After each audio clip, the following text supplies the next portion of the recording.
우리 모두에게 임하기를 예수님의 이름으로 간절히 축원해 드립니다. 오늘 말씀은 사도행전 6장 8절에서 15절 말씀을 근거로 그리스도인의 얼굴이라는 제목으로 하나님 말씀 증거하겠습니다. 성령이 이끄는 교회 사도행전 강의 26번째 시간입니다. 우리가 예수님을 믿는다라는 것은 또 하나의 어떤 종교를 갖는 것이 아니라 전혀 다른 새로운 차원으로 들어가는 것입니다. 성경은 그런즉 그리스도 안에 있으면 새로운 피조물이라 이전 것은 지나갔으니 보라 새 것이 되었도다 라고 이렇게 말씀하고 있는 것입니다. 예수님을 믿으면 이전의 삶은, 이전의 세상에서 살았던 삶은 다 지나가는 것이죠. 그리고 새로운 차원에서 새로운 삶이 열리는 것입니다. 무엇이 새로워지는 것일까요? 가장 첫 번째는 나라가 새로워지는 것입니다. 이전에는 세상 나라의 삶을 살면서 세상 나라에 속해 있으면서 세상 나라의 법칙 가운데 살았습니다. 하지만 이제는 세상 나라 사람이 아니라 하나님 나라의 백성으로 우리가 바뀌었다라는 것입니다. 또한 나라가 바뀌었으니까 두 번째로 법이 바뀌었다는 것입니다. 전에는 죄와 사망의 법에서 살았습니다. 죄를 지을 수밖에 없고 또 죄를 지었으니 사망에 이를 수밖에 없는 그런 이 굴레 속에서 벗어날 수 없는 그런 삶을 살았습니다. 그러니까 사람이니까 죄를 짓지 어쩔 수 없이 죄에 끌려다니는 삶을 살았다는 것입니다. 또 죄로 인해서 죄와 저주와 가난과 질병에 그 사슬에 묶여 있는 그런 삶을 살 수밖에 없었다는 것이죠. 그런데 우리가 예수님을 믿는 순간 그 법이 바뀌었다는 것입니다. 그 법이 무엇입니까? 생명의 성령의 법으로 이제는 바뀐 것입니다. 그래서 말씀이 법이 되는 것이고 성령의 살아나는 법, 이제는 죽는 것이 아니라 사는 법으로 이제 바뀌었다는 것입니다. 예수님 믿으면 새 생명을 얻게 되는 것입니다. 영생을 얻게 되는 것이죠. 그 삶으로 바뀌게 되는 것입니다. 또한 세 번째 바뀐 것이 무엇일까요? 그것은 공급자가 바뀌었다는 것입니다. 전에는 세상 나라에서 살 때는 내가 나의 공급자였습니다. 내가 열심히 일해서 내가 먹고 살고 내가 나를 먹여 살리는 그런 삶을 살았다는 것입니다. 누구도 나를 책임져 주지 않으니 이 땅 위에서 수고하고 땀 흘려서 내가 나를 위해서 사는 삶, 그것이 세상 나라의 모든 사람의 삶이라는 것입니다. 하지만 예수님을 믿는 순간 공급자가 바뀌었습니다. 내가 나의 공급자가 되는 것이 아니라 여호와가, 예수님이 나의 공급자가 되신다라는 것입니다. 그러니까 여호와가 나의 목자이시니 내가 부족함이 없는 삶이다라는 것입니다. 세상 나라의 삶을 살 때는 내가 열심히 일해서 열심히 무엇인가 벌고 나를 위해서 살았지만 항상 부족함이 있는 삶이었죠. 그러니까 그 부족함을 채우기 위해서 또 열심히 일하지만 무엇인가를 추구하지만 그것이 채워지지 않는, 마치 신기루를 찾아서 나가는, 행복이라는 실체는 없지만 행복하기 위해서 살아가는 모든 사람의 삶이 그와 같은 모습이었다는 것입니다. 그런데요, 예수님을 믿는 순간 여호와가 나의 목자이시니 내가 부족함이 없는 삶, 진정한 행복을 발견하는 삶, 만족하는 삶, 충만한 삶, 그 삶이 바로 우리가 예수님을 믿는 삶이다라는 것입니다. 그 예수님을 믿을 때 나타나는 그 표시로서 바뀌는 것, 가장 먼저 바뀌는 것이 무엇이 있을까요? 그것은 바로 얼굴입니다. 그리스도인은 얼굴이 바뀌는 것이죠. 그래서 오늘 제목이 뭐죠? 그리스도인의 얼굴이라는 제목입니다. 오늘 성경에 나오는, 오늘 본문에 나오는 스데반 집사의 이 모습이 바로 이와 같았다는 것입니다. 그의 얼굴이 어떤 모습이었다고 말씀하고 있습니까? 천사의 얼굴이었다는 것입니다. 예수님을 믿으면 천사의 얼굴로 바뀌게 되는 것입니다. 나라가 바뀌고 법이 바뀌고 공급자가 바뀌었으니 내가 나를 먹여 살리는 것이 아니라 더 이상 뭐 염려하고 걱정할 게 뭐가 있습니까? 내가 나를 책임지지 않으니 여호와가 나의 목자이시니 주님께서 나를 채워주시니 주님께서 나에게 만족을 주시니 우리의 걱정은 다 사라지는 것이고 두려움은 다 사라지는 것이죠. 또한 그러니 우리의 얼굴이 천사의 얼굴로 바뀌게 된다라고 성경은 말씀하고 있는 것이죠. 성경은 이렇게 말씀하고 있습니다. 전도서 8장 1절 말씀을 같이 한번 읽어보겠습니다. 시작. 누가 지혜자와 같으며 누가 사물의 이치를 아는 자이냐? 사람의 지혜는 그의 얼굴에 광채가 나게 하나니 그의 얼굴에 사나운 것이 변하느니라. 아멘. 예수님을 믿으면 그 얼굴에 사나웠던 것, 예전에는 세상 나라에서 어떻게 해서든지 내가 살아야 되니까, 어떻게 해서든지 내가 누군가를 벌 거라도 일어서야 되니까 그 얼굴이 얼마나 사납습니까? 이게 싸워서 이겨야 되니까요. 근데 그 예수님을 믿는 순간 그럴 필요가 없다는 것을 우리가 아는 것이죠. 그것이 지혜인 것이죠. 지혜가 뭡니까? 하나님을 아는 것, 하나님과 가까이 하는 것. 하나님을 아니 하나님이 나를 책임져 주시니 여호와가 나의 목자가 되시니 더 이상 내가 싸울 일이 없는 것이죠. 그러니 나의 사나운 것이 변하고 나의 얼굴이 변해서 천사의 얼굴같이 변하게 된다라는 것입니다. 마귀는 우리 가운데 다가와서 마귀가 우리 가운데 다가와서 하는 일이 뭐냐면 자기처럼 만드는 것입니다. 마귀의 일이 무엇입니까? 욕심을 부리는 것이죠. 내가 하나님처럼 될 수 있다라고 해서 끊임없이 올라가는 삶을 살아가는 것이 마귀의 모습인 것입니다. 교만의 모습인 것이죠. 그래서 그 모습처럼 우리가 바뀌는 것입니다. 그래서 이 마귀처럼 분노하고 또 마귀처럼 싸우고 마귀처럼 미워하고 마귀처럼 갈등하고 왜 그렇게 마귀처럼 되는 것입니까? 이 마귀는 만족이 없기 때문에 끊임없이 올라가고 끊임없이 쟁취하기 원하는 것이 이 마귀의 모습이기 때문에 그래서 이 마귀를 가까이 하게 되면 결국에는 마귀화되는 것이죠. 그래서 어느 날 이 마귀처럼 살다가 욕심 부리며 살다가 무엇인가를 추구하며 살다가 거울을 보니까 내 얼굴이 마귀처럼 되어 있는 이 모습들을 발견하게 되는 것이죠. 우리는 항상 우리의 마음을 점검해야 되는 것이고 또 우리의 얼굴을 점검해야 되는 것입니다. 여러분들은 오늘 거울을 혹시 보셨습니까? 여러분들의 얼굴은 어떤 얼굴입니까? 제가 보니까 여러분들의 얼굴이 다 천사의 얼굴 같이 이렇게 보입니다. 그 모습과 같이 우리가 천사의 얼굴로 살아가는 은혜가 있길 바랍니다. 근데 어느 순간에선가 세상에 살다 보면 나도 모르게 세상에 살다 보면 또 마귀화되는 그런 모습들이 있는 것이죠. 그래서 얼굴이 다시 독해지는 모습들, 또 싸나워지는 이 모습들, 그 마음들, 그런 모습이 있을 때 우리가 돌이키고 다시 여호와를 나의 목자로 삼고 나는 양임을 알고 그 주님을 따라가는 그런 삶을 살아가는 은혜가 있길 바랍니다. 오늘 본문에 나오는 이 스데반의 얼굴을 성경은 천사의 얼굴과 같았다 이렇게 말씀하고 있죠. 우리 15절 말씀을 같이 한번 읽어보겠습니다. 15절 말씀 시작. 공회 중에 앉은 사람들이 다 스데반을 주목하여 보니 그 얼굴이 천사의 얼굴과 같더라. 아멘. 이 천사의 얼굴과 같더라. 이게 이 스데반의 얼굴만 그런 것이 아니라 그리스도인의 얼굴이라면, 성도의 얼굴이라면 세상 사람들이 보더라도 천사의 얼굴과 같더라 라는 모습으로 봐야 한다는 것입니다. 제가 얼마 전에 우리 가족들이 이 중심상가에서 같이 이렇게 식사를 한 적이 있습니다. 회식을 이제 한 적이 있죠. 생일 때였나요? 아니면 뭐 크리스마스라고 해서 이렇게 같이 회식을 했나요? 같이 식사를 한 적이 있습니다. 어디서 식사를 했냐면 명륜지사 갈비라는 이 중심상가에 있는 그 고깃집에서 같이 이제 회포를 풀었습니다. 그런데 그 주인 이 아주머니의 모습이 제가 보니까 되게 천사의 얼굴 같은 거예요. 이렇게 바쁜 와중에서도 사람 되게 많았거든요. 바쁜 와중에서 막 뛰어다니면서도 그 얼굴에 막 얼굴에 기쁨이 있고 또 이 손님들을 대하는 모습이 그냥 장사 주인이니까 대하는 모습이 아니라 뭐 진심으로 대하는 거예요. 뭐라도 더 주고 싶어하고 또 아이들을 막 예뻐하고 이런 모습들을 보니까 그래서 제가 집사람한테 얘기를 했죠. 저분 예수님 믿는 사람인 것 같다라고 이렇게 얘기를 했더니 우리 집사람은 동의를 안 하더라고요. 전에 내가 얘기를 해봤는데 아마 예수님 안 믿는다고 한 것 같은데 근데 분명히 예수님 믿는 것 같은 거예요. 그래서 이제 계산을 하면서 물어봤습니다. 혹시 예수님 믿으시나요? 이렇게 물어봤더니 예수님 믿으신다고 이렇게 얘기를 하는 거예요. 그래서 어렸을 때부터 신앙생활을 했다고 또 뭐 삼촌인가요? 누가 이제 목사님이다고 이렇게 얘기를 하면서 또 그렇게 얘기를 하는 겁니다. 그 모습을 보면서 역시나 예수님을 믿는 사람의 얼굴은 다르다. 그 사람이 꼭 내가 예수님을 믿어요라고 해서 그 예수님을 믿는 것을 아는 것이 아니라 그 모습만 봐도 예수님을 믿는 사람이다라는 것을 아는 그런 모습으로 바뀌어야 된다는 것입니다. 그게 바로 전도이죠. 이 시대는 사람들은 웃을 것이 없는 시대라고 이렇게 얘기를 하죠. 뭐 코로나의 시대다, 뭐 경제적으로 어렵다, 뭐 금리는 인상되고 뭐 월급은 오르지 않고 물가는 오르고 막 이런 이 시대에 또 병원이 있고 막 이런 시대에 웃을 일이 없는 것이죠. 근데 그리스도인은 웃을 일이 있죠. 목자 대신 예수님이 계시니까 그 예수님이 다 책임져 주시니 그냥 나는 웃을 일밖에 없는 것 아닙니까? 그런 모습들이 있을 때 세상 사람들은 아마 궁금해할 것입니다. 아니 이런 웃을 것이 없는 시대에 뭐가 그렇게 즐거워서 그렇게 즐겁습니까? 그 얼굴이 왜 이렇게 평안합니까? 이렇게 물어볼 거 아닙니까? 그럴 때 답해 주는 거죠. 나는 예수님 믿는 사람입니다. 근데 그 말 한마디가 그것이 전도가 되고 그것이 복음이 되는 것입니다. 우리의 모습, 내가 곧 복음이다. 이 로마서의 말씀을 보면 예수님이 복음이고 내가 복음이다. 이렇게 사도 바울이 고백하고 있는 것이죠. 내 자신이 이 복음인 것입니다. 내 얼굴이 복음인 것입니다.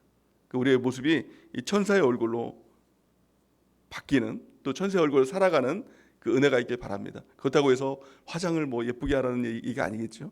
또 뭐 성형수술을 하라는 얘기가 아니겠죠. 뭐 성형수술 하신 분이 있다면 어쩔 수 없겠지만 그렇게 해서 예뻐지라는 것이 아니라 우리가 예수님을 믿을 때, 바르게 예수님을 믿을 때 우리의 얼굴은 천사의 얼굴이 되고 우리의 모습을 통해서 또 다른 영혼이 구원받는 하나님의 역사가 나타나게 될 줄 믿습니다. 이 스데반이 결국에는 이 나중에 보면은 이 죽게 되죠. 돌에 맞아서 죽게 되죠.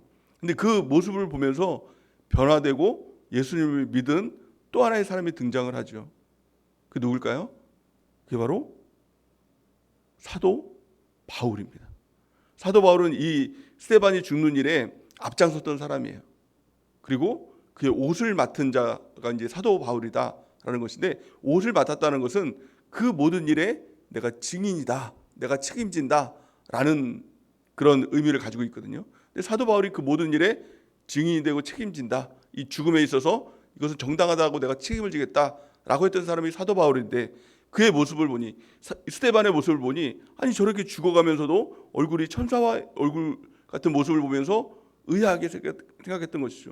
저 사람은 왜 이렇게 죽음의 모습 가운데서도 천사의 얼굴로 죽어가는 것일까? 이게 뭘까라는 의문이 있었습니다. 마침내 그가 다메섹 도상에서 예수님을 만나게 되고 또 그가 완전히 변화되는 역사가 나타나게 되는 것이죠. 우리의 얼굴이 곧 복음입니다. 그 얼굴을 통해서 누군가가 예수님을 믿는다면, 그 사람이 또 사도 바울이라면, 스데반의 죽음은 어떻게 보면 정말 비참한 죽음 같았지만, 의미 없는 죽음 같았지만, 그를 통해서 사도 바울이 예수님을 믿게 되는, 사도 바울이 누구예요? 성경을 쓴 사람이에요. 성경의 저자죠. 또 그를 통해서 교회가 세워진 사람, 많은 교회가 세워지고, 또 어떻게 보면 그를 통해서 우리가 예수님을 믿게 됐다라고 해도 과언이 아닐 정도로 사도 바울을 통해서 하나님은 놀라운 역사를 이루게 된 것이죠. 그 시작이 바로 스데반이었다라는 것입니다. 우리의 얼굴이 누군가를 구원하는 복음이 된다는 것을 우리가 깨닫는 은혜가 있길 바랍니다. 그렇다면 우리의 얼굴이 어떻게 천사의 얼굴 같은 그런 모습이 될까요? 이 오늘 본문에 나오는 이 스데반의 모습을 통해서 우리가 세 가지로 살펴보길 원합니다. 가장 첫 번째, 우리의 삶이 부름받음의 삶이 될 때 우리의 얼굴이 천사의 얼굴과 같이 변화되는 하나님의 역사가 나타나게 될 줄 믿습니다. 인간의 삶을 두 가지로 요약하면, 두 가지의 삶으로 요약하면, 첫 번째는 쫓기는 삶이고, 또 두 번째는 부름받음의 삶이다 라고 이렇게 볼 수가 있는 것입니다. 쫓기는 삶이 무엇입니까? 무엇인가를 얻기 위해서 계속 따라가는 삶인 것입니다. 욕심을 따라가는 삶인 것입니다. 행복을 따라가는 삶인 것입니다. 근데 그 끝에 무엇인가를 얻을 것 같지만, 행복이라는, 성공이라는 무엇인가를 얻을 것 같지만, 그것을 얻으면 또 다른 행복이 보이고, 그것을 얻으면 또 다른 성공이 보이기 때문에 항상 그것을 추구하는 삶을 살지만 그 끝은 신기루와 같은 삶이라는 것입니다. 환경을 지배하는 것이 아니라 환경에 쫓겨다니는 삶, 환경에 지배당하는 삶인 것입니다. 그래서 그 삶은 욕심이 끝이 없기 때문에 늘 불만족한 삶이 될 수밖에 없다라는 것이죠. 그래서 무엇인가 내가 얻고자 하는 뭐 더 좋은 아파트, 뭐 더 좋은 평수의 아파트를 얻었지만 그 만족은 없다는 것입니다. 더 무엇인가를 얻기 위해서 달려가는 삶이라는 것입니다. 결국에는 만족이 없는 삶이고, 그 모습은 항상 욕심을 따라가는 삶이 된다는 것입니다. 모든 어떻게 보면 세상 사람들이 이런 삶을 살아가고 있다는 것입니다. 예수 믿는 삶은 쫓기는 삶이 아니라, 또한 이 무엇인가를 추구하는 삶이 아니라 바로 부름받음의 삶이라는 것입니다. 우리 주님이 계시다는 것이죠. 나의 목자가 계시다는 것이죠. 목자가 나를 불렀다라는 것입니다. 그것을 이 신학적인 용어로 보면 소명이라고 이야기를 합니다. 하나님께서 나를 불렀다. 내가 가정에 있는 이유, 하나님께서 나를 그 가운데 불러주셨다. 내가 직장에 있는 이유, 하나님께서 나를 그 가운데 불러주셨다. 우리가 교회 안에 있는 이유, 또 예배 가운데 있는 이유, 내가 예배드리고 싶어서 나온 것이 아니라 하나님께서 나를 불러주셨다라는 것입니다. 그러니까 얼마나 참 그 삶이 기쁘겠습니까? 나를 책임져 주시는 분이 계시다, 나를 인도해 주시는 분이 계시다라는 것입니다. 그래서 이 시편 23편이 올해 우리에게 주신 약속의 말씀이잖아요. 그 약속의 말씀을, 이 말씀을 썼던 저자인 이 다윗의 그 배경을 보면, 시편 23편을 썼던 이 배경을 보면, 그가 행복했던 삶, 왕이었을 때 모든 것을 다 가졌을 때, 야, 여호와가 나의 목자이시니 내가 정말 부족함이 없다, 이랬을 것 같잖아요. 무엇인가 다 이루고 나서, 왕국도 다 이루고 나서 보니, 야, 여호와가 나의 목자이시니 내가 부족함이 없다. 왕궁 그 옥상에서 보니 모든 것을 다 이루고 그랬을 것 같잖아요, 느낌상. 근데 사실 그렇지 않다는 것이죠. 이 시편 23편을 썼을 때 이 배경을 보면 장인인 사울이 자기를 죽이기 위해서 쫓아오는 이 삶, 광야로 내몰린 삶, 누가 보더라도 만족함이 없는 삶이에요. 아무것도 없는 삶이죠. 부족함이 너무 많은 삶이에요. 그런데 주님 한 분 계시니 이 광야도 또 아무것도 없는 삶도 여호와가 나의 목자이시니, 광야에서 썼던 이 시가 바로 시편 23편이에요. 가장 밑바닥에 떨어졌을 때, 인생 가장 초라할 때, 아무것도 없을 때, 광야에서 정말 삶에 대한 소망도 없어요. 언제 죽을지도 모르는 삶. 내가 지금 자고 있는데 사울이 갑자기 들이닥쳐서 죽일 수도 있는, 어떻게 정말 이 위험이 임박한 이 삶 가운데서 썼던 시가 바로 이 시편 23편이에요. 아무것도 없는 삶 가운데, 광야 가운데 내몰렸을 때, 정말 언제 죽을지도 모르는 이 상황에서도 여호와가 나의 목자이시니 내가 부족함이 없습니다 라고 고백했던 것입니다. 그래서 시편 23편이 더욱더 가치가 있는 것입니다. 여호와가 나의 목자인 삶은 무엇인가를 얻어서 고백하는 삶이 아닙니다. 아무것도 없는 삶 가운데서도, 광야 가운데 있을지라도, 내가 사랑했던 사람 다 떠나가고 배신당한 그 삶이라 할지라도 여호와 하나님 한 분 계시니 내가 부족함이 없습니다. 아쉬운 것이 없습니다. 만족합니다. 이 고백이 되는 것입니다. 이것이 바로 부름받음의 삶인 것입니다. 여러분들이 그 삶을 살아가는 은혜가 있기를 바랍니다. 그래서 예수님은 이렇게 말씀합니다. 마태복음 6장 31절에서 33절 우리 같이 한번 읽어보겠습니다. 시작. 그러므로 염려하여 이르기를 무엇을 먹을까, 무엇을 마실까, 무엇을 입을까 하지 말라. 이는 다 이방인들이 구하는 것이라. 너희 하늘 아버지께서 이 모든 것이 너희에게 있어야 할 줄을 아시느니라. 그런즉 너희는 먼저 그의 나라와 그의 의를 구하라. 그리하면 이 모든 것을 너희에게 더하시리라. 아멘. 세상 사람들은 무엇을 먹을까, 무엇을 마실까 항상 염려하는 삶이에요. 왜냐하면 그 주인이 자기 자신이니까, 공급자가 자기 자신이니까 항상 그것을 염려하는 삶인 것이죠. 하지만 예수 믿는 삶은 이것이 아니라 부름받음을 따라가는 삶이라는 것입니다. 그래서 먼저 그의 나라와 그의 의를 구하는 삶, 그 삶을 살아가면 하나님의 모든 것을 공급해 주시는 삶을 경험하게 될 것이다.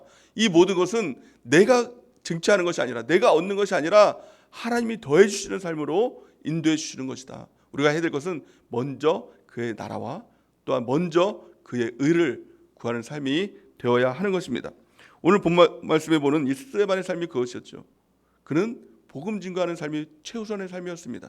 근데 그 삶의 끝이 무엇이냐면 오해를 받고 또 모함을 받아서 공의 앞에 끌려가는 것입니다. 그래서 언제 죽을지도 모르는 그런 삶 가운데 있는 것이죠. 그래서 오늘 본 말씀 11절에서 12절, 13절까지 우리가 한번 읽어볼까요? 시작. 사람들을 매수하여 말하게 하되 이 사람이 모세와 하나님을 모독하는 말을 하는 것을 우리가 들었노라 하게 하고, 백성과 장로와 서기관들을 충동시켜 와서 잡아가지고 공회에 이르러 거짓 증인들을 세우니 이르되 이 사람이 이 거룩한 곳과 율법을 거슬러 말하기를 마지 아니하는도다. 아멘. 이 모습을 보니 이 스데반을 모함하고 또 거짓말을 해서 그를 끌어다가 죽이려고 하는 이 모습들 가운데 있었다는 것입니다. 그런데 중요한 것은 공회의 이 재판 가운데 모인 사람들이 본 모습이, 그의 얼굴을 보니까 천사의 얼굴 같다는 거예요. 그러니까 예수 믿는 사람들이 그의 모습을 보면서 천사의 얼굴 같았다고 얘기하는 것이 아니라 그를 잡아 죽이려고 잡아왔는데 곧 죽게 된 사람의 얼굴이 천사의 얼굴 같았다라고 이렇게 얘기를 하는 것들을 볼 수가 있는 것입니다. 그 모습이 바로 그리스도의 얼굴인 것입니다. 그리스도의 얼굴은 좋아서 천사의 얼굴이 되는 게 아니라, 정말 행복하고 복이 겨워서 천사의 얼굴이 되는 것이 아니라, 어떠한 상황에서도, 정말 죽을 것 같은 상황에서도 하나님 한 분 때문에 만족하는 삶인 것입니다. 우리의 만족은 오직 예수 그리스도, 선한 목자 되신 예수 그리스도, 이 한 분만으로 충분하게 될 때 다른 아무것도 없어도 정말 죽을 것 같은 상황에서도 우리 얼굴이 천사와 같은 모습으로 변화되는 그 은혜가 있게 될 줄을 믿습니다. 그래서 우리의 삶이 먼저 그의 나라를 구하는 삶, 먼저 그의 의를 구하는 삶, 그 삶이 되는 은혜가 있길 바랍니다. 두 번째, 어떻게 우리의 얼굴이 천사의 얼굴과 같이 될 수 있을까요? 그 모습을 성령 충만이다 라고 이렇게 이야기를 하는 것입니다. 사도행전 6장 3절 말씀은 이렇게 말씀하고 있습니다. 형제들아, 너희 가운데서 성령과 지혜가 충만하여 칭찬받는 사람 7을 택하라. 우리가 이 일을 그들에게 맡기고, 이렇게 이야기를 하고 있죠. 바로 전절에 나오는 이 예루살렘 교회에 문제가 있었던, 어제 말씀을 통해서 이 불평과 원망의 문제 가운데 봉착했을 때 또 사도들이 또 다른 사람을 세우는, 7집사를 세우는 일들이 있었다고 어제 말씀을 통해서 우리가 좀 말씀을 들었죠. 근데 그 7집사 중에 한 명이 바로 스데반이었어요. 성령과 지혜가 충만한 사람 중에서 스데반이 뽑히는 일들이 일어나게 됐다는 것입니다. 또 그 스데반이 오늘 말씀을 통해서 그 얼굴이 천사 같은 모습으로 나타났다라고 성경은 우리에게 가르쳐주고 있는 것이죠. 어떤 사람이 천사 같은 얼굴이 되느냐? 성령 충만한 사람. 성령 충만하다는 것은 또한 지혜가 충만한 모습이다라고 이렇게 성경은 가르쳐주고 있죠. 또한 에베소서 5장 18절은 이렇게 말씀하고 있습니다. 우리 같이 한번 읽어볼까요? 시작. 술 취하지 말라. 이는 방탕한 것이니 오직 성령으로 충만함을 받으라. 아멘. 술 취함과 성령의 충만함에 대해서 대비를 하고 있는 것입니다. 우리 술 취한다는 것은 무엇일까요? 술 취한다는 것은 술의 지배를 받는다는 것입니다. 술의 지배를 받아서 내 마음이 이렇게 막 지배를 받죠. 내 몸도 거기에 지배를 받는 것이 술 취하는 것이죠. 술 취하지 말라라고 성경은 분명하게 이야기하고 있습니다. 그것은 방탕한 것이다라고 이야기하고 있는 것이죠. 그리고 바로 나오는 것이 성령의 충만함을 받아라. 성령의 충만을 받는다는 것은 무엇입니까? 성령의 지배를 받는다는 것입니다. 내 마음이 안 좋고 내 마음이 괴로울 때 세상 사람들은 술을 찾죠. 술에 의지해서 그것을 잊어버리려고 술을 의지합니다.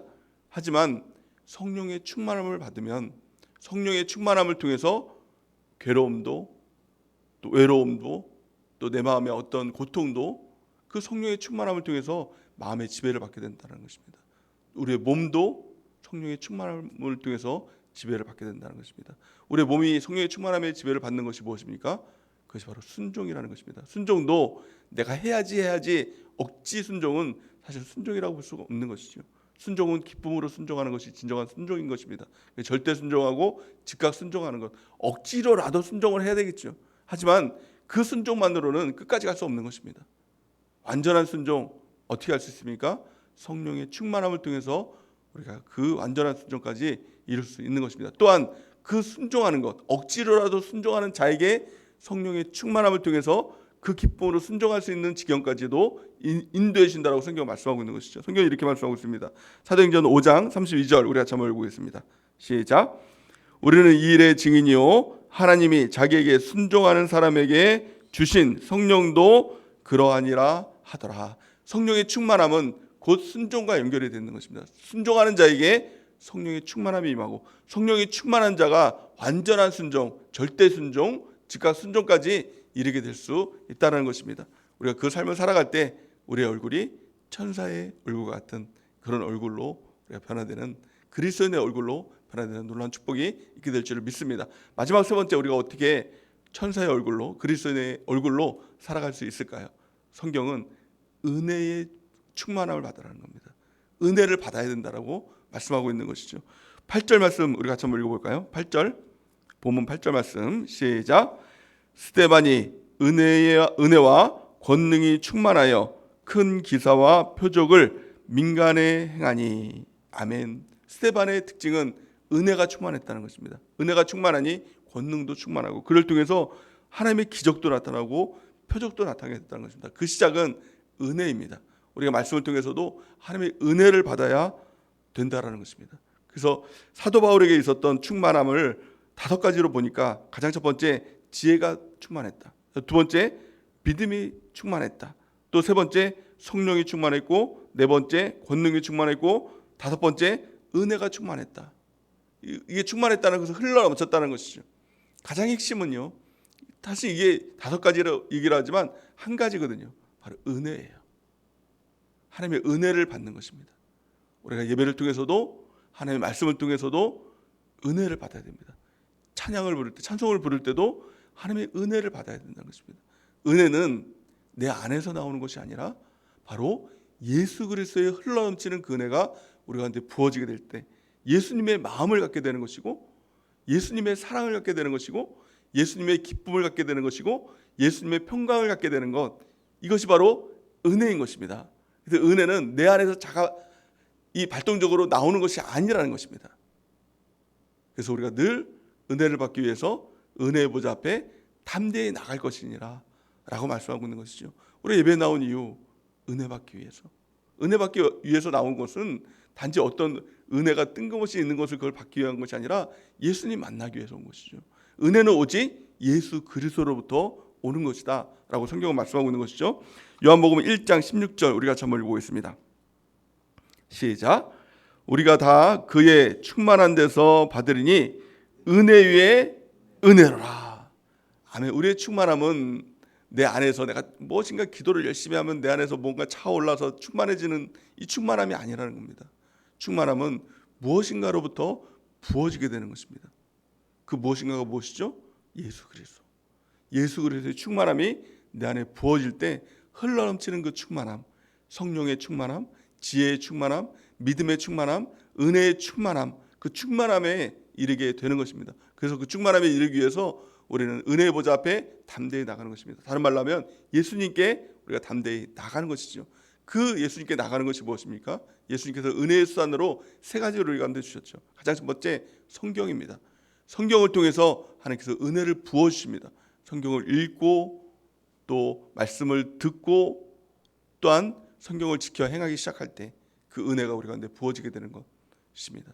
두 번째는 성령을 통해서 우리 가운데 은혜를 주시는 것입니다. 성령의 충만함을 구해야 됩니다. 그러면 성령을 주시겠다라고 말씀하고 있는 것이죠. 너희가 악할지라도 자식에게 자녀에게 좋은 것을 줄 줄 알거든 하물며 하늘아버지께서 좋은 아버지께서 구하는 자에게 성령을 주시지 않겠느냐라고 예수님은 말씀하셨죠. 구하는 자에게, 하나님 우리 아버지라면 구하는 자녀에게 누구라도 성령을 주시는 것입니다. 오늘 이 새벽에도 그 성령을 구하는 은혜가 있길 바랍니다. 성령의 충만함을 구할 때 우리가 은혜가 충만한 삶으로 살아가게 되는 것입니다. 세 번째, 우리가 은혜의 수단이 무엇이죠? 그것은 바로 교회인 것입니다.